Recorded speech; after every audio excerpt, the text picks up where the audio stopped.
Are you enjoying yourself? I basically just got here, so I've been here like 15 minutes, but I met some friends and everybody I expected to see is here, so... And you're already grabbed for an interview? Yeah, I know, I just got in the door, but it's fine. Okay, so I was talking to you about your looks, that you seem a bit more boyish in person than on your pictures. Right. So, how do you feel about that? I really don't feel too much about it. I mean, as you said yourself, sometimes I look more manly in pictures than I look in real life, and sometimes I look more boyish in pictures. And I really kind of stopped caring about it a long time ago, because what matters is to get the picture that everybody wants. And usually people are quite satisfied anyway, so that's what matters. Yeah, and you're the one who has to do it, so do you play it? Are you a very good actor secretly, so how you can pull it off to be boyish or manly, or how do you take on a shoot? Yeah, of course I try to figure out what the photographer, what the stylist or whatever wants from the shoot, and I try to give them different stuff and pick up on what they like and what they don't. So in that sense, I do think I got more confident about experimenting, and that could turn out to be more acting, but I've never seen myself as an actor. But doing this for so long, I do think it's more fun to create a character rather than just be like a blank face. So in a way, yeah, I try to figure out what role they want me to play, and then I go with that. Maybe that's your strongest feature in all of it, because to be a successful model, you can't be just a blank face. Right. No, all the guys are beautiful blank faces, but blank faces they're only going to carry you a few seasons, you know. But I think it's also just a personal thing. It's getting too boring if you just put on the same blank face every time. You're going to get the same picture every time, and you're going to do the same job every time. So if you want something more out of it, you have to mix it up yourself. You can always get that blank face. So if that's what they want, we have the shot in 5 minutes. But you can always get back to that. Okay. So how did you get into this model business? Now we're talking. No, standard question. I was discovered in the street, just like most guys are. It never crossed my mind to do this before. But I was approached in the street, and I thought it would be a good supplement to my student income at the time, and so I just thought I'd give it a go and went with it.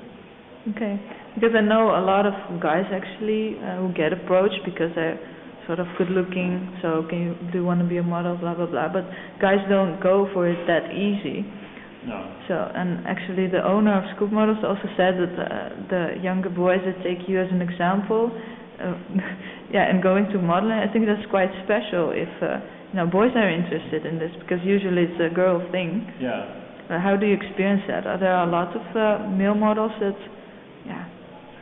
No, I have tried people, other guys coming up to me and telling me that they look up to me, or that they think they are impressed with what I've done. Well, I guess it's just like everything else. If you create a big enough buzz about it, people want to do it.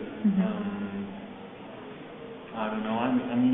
It all comes in waves. Then somebody breaks through, and then I feel like I'm part of a breakthrough of guys where Danish guys in general just started to do well, and obviously that's going to get attention. Yeah. And not only outside the business, but just as much inside the business is very important. Because then all of a sudden all the agencies from around the world start to look to Denmark and be like, all right, maybe there's something there. And that's just as important, if not more, because obviously it's going to mean more work for more guys. Okay, so sort of supporting your country in a big way. You're representing your country, but sort of also supporting all the models here. Yeah. What do you mean by being out there? No, I love talking to the new guys. If they want, if they come and ask for advice or just ask for whatever, I love talking to them because I feel like the way I handled my business has worked out really well for me, so I don't mind passing along that advice. Okay, and what are your plans for the future? Because I heard that you're a painter. Do you paint for fun, or do you want to go on with it? No, I want to go on with it, definitely. But I mean, hopefully it's always going to be for fun.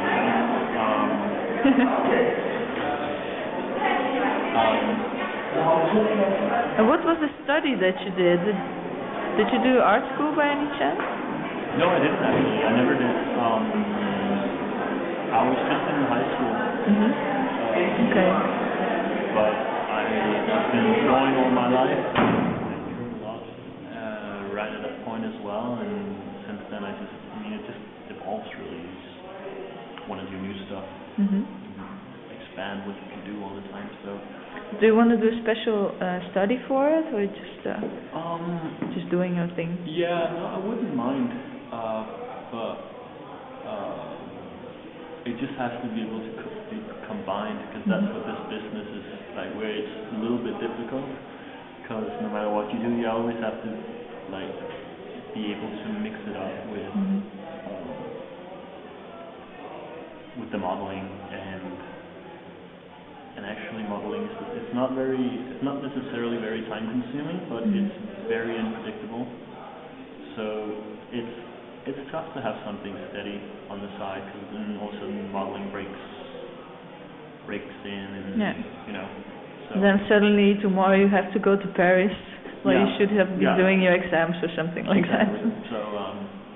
So I mean, fortunately, I was lucky enough, or I was determined enough to finish high school. Okay. Which I know a lot of people don't when they offer this chance. So it's difficult to combine it with other stuff, but I do want to take art. It's probably just as important, because when when everybody has had enough of you, and then you lose your work.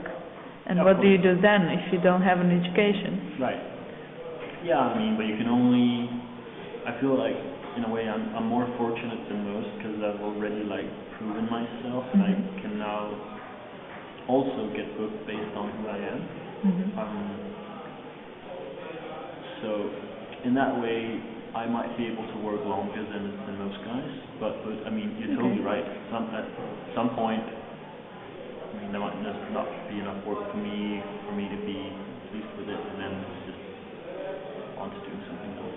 And do you think you might choose to work in this industry? Like when you're done being a model, then you just go on to have an agency or a photographer? Do you have any ideas about that? I probably wouldn't be a photographer or an agent, but I think I could be working in this industry. I think creating pictures that draw attention is interesting, and you could do that in advertising as well. Yeah. And I think it's fascinating the way advertising is able to fuck with people's heads, make them think they want something they don't need. So I could see myself doing that. Yeah. Okay. So what's your opinion on that advertising, it does make people buy things they don't need? But do you have a life idea about it? Are you against it, or you say it's interesting, so you actually want to do something with it? But what would be your part in that? Right. What will you do? I know what you think. I think it's kind of in a way, it's sad as well. You kind of impose on people to buy stuff they don't need. But I think that the science of it is quite fascinating, and I mean, the only thing you can really do is educate people so they're aware of the process. I mean, they're probably still going to want the product, because it's basically it's not just about whether you think you need it, it's also about feeling special for having it. And as long as people are aware of that, I think it's totally fine. But I mean, for now, it's just the science of it. And at the end of the day, I just think it's fascinating to create pictures that makes people desire stuff. Okay. Okay. Well, thank you. Yeah, you're welcome. Have a nice evening. Yeah, thank you. You too.